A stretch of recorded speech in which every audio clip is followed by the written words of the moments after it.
Putinni payshanba kuni shaxsan Turkiyada kutaman. Zelenskiy. Rossiya 30 kunlik sulh uchun shart qo'ydi. Ukraina Kursk viloyatidagi Rilsk shahriga NATO quroli bilan raketa zarbasi bergani aytilmoqda. AQSh Ukrainaga Patriot raketalarini topshirishni ma'qulladi. Erdo'g'an Turkiya, Rossiya va Ukraina muzokaralarini qabul qilishga tayyor ekanini aytdi. AQShdan ketadigan noqonuniy migrantlarga tekin aviachipta beriladi. Endi esa batafsil. Putinni payshanba kuni Turkiyada kutaman. Zelenskiy. Rossiya prezidenti Vladimir Putin 15-may kuni Istanbulda Ukraina bilan to'g'ridan-to'g'ri muzokaralarni boshlashni taklif qilgandi. Ukraina prezidenti Vladimir Zelenskiy mazkur muzokaralarda Putinni shaxsan kutishini aytdi. Putin bo'lajak muzokaralarda yangi va haqiqiy o't ochishni to'xtatish bo'yicha kelishuvga erishish ehtimoli borligini bildirgandi. Agar Rossiya 12-maydan o't ochishni to'xtatishni tasdiqlasa, Kiyev muzokaralarga tayyor. Biz ertaga to'liq va uzoq muddatli o't ochishni to'xtatishni kutmoqdamiz. Bu diplomatiyaga zarur asos bo'ladi. Qotillikni cho'zishdan ma'no yo'q. Vladimir Putinni payshanba kuni Turkiyada kutaman. Shaxsan umid qilamanki, rossiyaliklar bu safar bahona izlamaydi, deb yozdi Ukraina prezidenti. Mazkur bayonotdan oldin AQSh prezidenti Donald Trump ukrainalik hamkasbini to'g'ridan-to'g'ri muzokaralarga rozi bo'lishga chaqirgandi. Ular hech bo'lmaganda kelishuv imkoniyatini aniqlay oladi. Agar bu imkonsiz bo'lsa, Yevropa rahbarlari va AQSh vaziyatdan xabardor bo'lib tegishli choralar ko'radi. Men Ukrainaning Putin bilan kelishuvga borishiga shubha qila boshladim. Putin esa Amerika Qo'shma Shtatlari yordamisiz hech qachon g'alaba qozonishi mumkin bo'lmagan Ikkinchi jahon urushidagi g'alabani nishonlash bilan ovora. Uchrashing hoziroq, deb yozgan Trump. Turkiya prezidenti Rajab Toyyib Erdo'g'an 11-may kuni Rossiya prezidenti bilan muloqotda muzokaralarni tashkillashtirishni qo'llab-quvvatlagandi. Rossiya 30 kunlik sulh uchun shart qo'ydi. Rossiya va Ukraina o'rtasida 30 kunlik sulh boshlanishi uchun G'arb davlatlari Kiyevga qurol yetkazib berishni to'xtatishi kerak. Bu haqda Kreml matbuot kotibi Dmitriy Peskov ma'lum qildi. Agar biz o't ochishni to'xtatish haqida gapiradigan bo'lsak, Ukraina har kuni AQSh va Yevropa davlatlaridan oladigan qurol-yarog' ta'minoti bilan nima qilishimiz kerak, dedi u. Peskov tinchlik sulhi kuchga kirishdan oldin qurol-yarog' yetkazib berish to'xtatilishi kerakligini aytdi. Aks holda Ukraina bu davrdan safarbarlik, rotatsiya, yangi jangchilarni tayyorlash va mavjud kuchlarini tiklash uchun foydalanishini da'vo qildi. Nima uchun biz Ukrainaga bunday imkoniyatni taqdim etishimiz kerak, dedi Putinning matbuot kotibi. Peskovning ta'kidlashicha, Rossiya prezidenti mojaroni tinch va diplomatik yo'llar bilan hal qilish uchun barcha sa'y-harakatlarni amalga oshirmoqda. Biroq qo'limizda tinch va demokratik vositalar bo'lmagani sababli harbiy operatsiyani davom ettirishga majburmiz, dedi u. Shunga qaramay, Rossiya AQSh prezidenti Donald Trampning shaxsiy vositachiligi vaziyatni o'zgartirishi mumkinligiga umid bildirdi.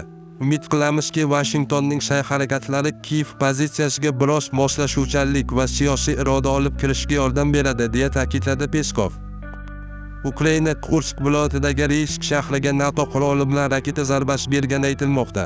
Rossiya Telegram kanallari yozishicha, zarba HIMARS baravar o't ochish tizimi raketasi bilan berilgan. Ukraina qurolli kuchlari Kursk viloyatining Rilsk shahriga raketa hujum uyushtirdi. Bu haqda mintaqa rahbari vazifasini bajaruvchi Aleksandr Fensteyn o'zining Telegram kanalida ma'lum qildi. Hamma jarohatlanganlar Rilsk markaziy tuman shifoxonasiga yetkazildi.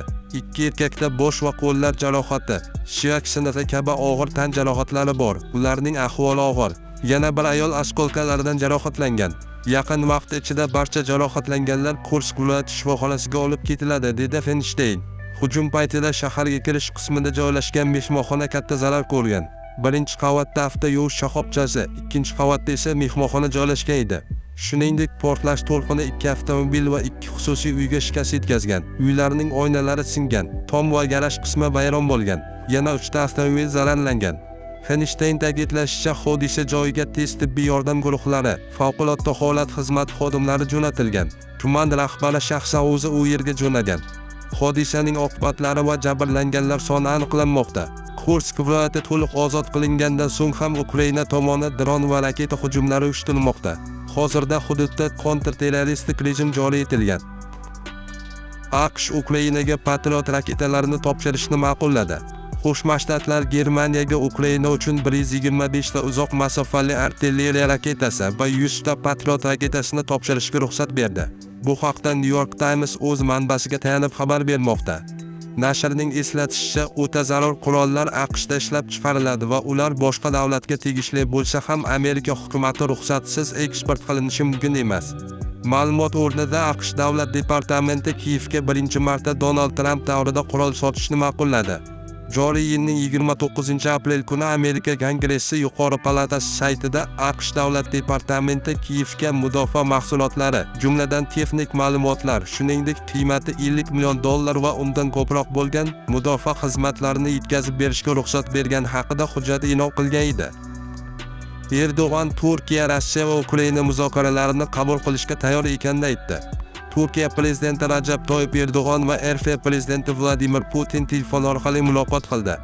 Erdo'g'an bilan qo'ng'iroqlashish rejasi haqida Putin Istanbulda Ukraina bilan muzokaralarni tiklash taklifini bildirgan vaqtida aytib o'tgandi. Turkiya tomonining versiyasiga ko'ra, Erdo'g'an Putinga o'z mamlakati Rossiya-Ukraina muzokaralari uchun yana maydoncha taqdim etishga tayyorligini ma'lum qilgan. TRT xabarining qayd etishicha, Erdo'g'an tinchlikka erishish nuqtai nazaridan imkoniyatlar oynasi ochilganini ta'kidlagan. Shu bilan birga u keng qamrovli o't ochishni to'xtatish, tinchlik muzokaralari uchun zarur muhitni yaratishni aytgan. Rossiya Tashqi ishlar vazirligi Putin va Erdo'g'an muloqoti haqida xabar berarkan, Turkiya prezidenti Rossiya rahbarining 15-may payshanba kuni Istanbulda to'g'ridan-to'g'ri muzokaralar o'tkazish tashabbusini to'liq qo'llab-quvvatlaganini ma'lum qilgan. AQShdan ketadigan noqonuniy migrantlarga tekin aviachipta beriladi. AQSh prezidenti Donald Tramp mamlakatdan ketadigan noqonuniy muhojirlarga $1000 dan tashqari bepul aviachipta berilishini ham aytdi. Bu haqda o'zining Truth Social sahifasida yozdi. U o'z-o'zi deportatsiya qilish dasturi ishga tushganini aytdi. Siyosatchi AQShni ixtiyoriy ravishda tark etishga rozi bo'lganlar uchun vataniga bepul aviachiptalar berilishini ta'kidladi. Biz noqonuniy muhojirlarning Amerikadan chiqib ketishini maksimal darajada soddalashtirmoqdamiz. Buning uchun aeroportga kelib, uyga bepul chipta olish kifoya, deb aytgan Tramp. AQSh prezidenti ariza topshirish uchun maxsus mobil ilova ishlab chiqilganini aytdi. Bundan tashqari dastur ishtirokchilariga safar bonusi beriladi. Uning miqdori oshkor etilmaydi.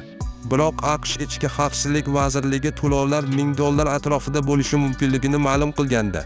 Prezident ta'kidlashicha, bunday chora federal byudjetga trillionlab dollar tejash imkonini beradi. U ishtirok etishdan bosh tortganlar uchun qattiq oqibatlar, jarimalar va qamoq jazosidan tortib AQSh ixtiyoriga ko'ra istalgan mamlakatga to'satdan deportatsiya qilinishigacha bo'lgan choralar ko'rilishi haqida ogohlantirdi. Biz Amerikani tark etishingizni istamaymiz. Agar yaxshi inson bo'lsangiz, kelajakda qaytishingizga yordam berishimiz mumkin, deya xulosa qilgan Tramp.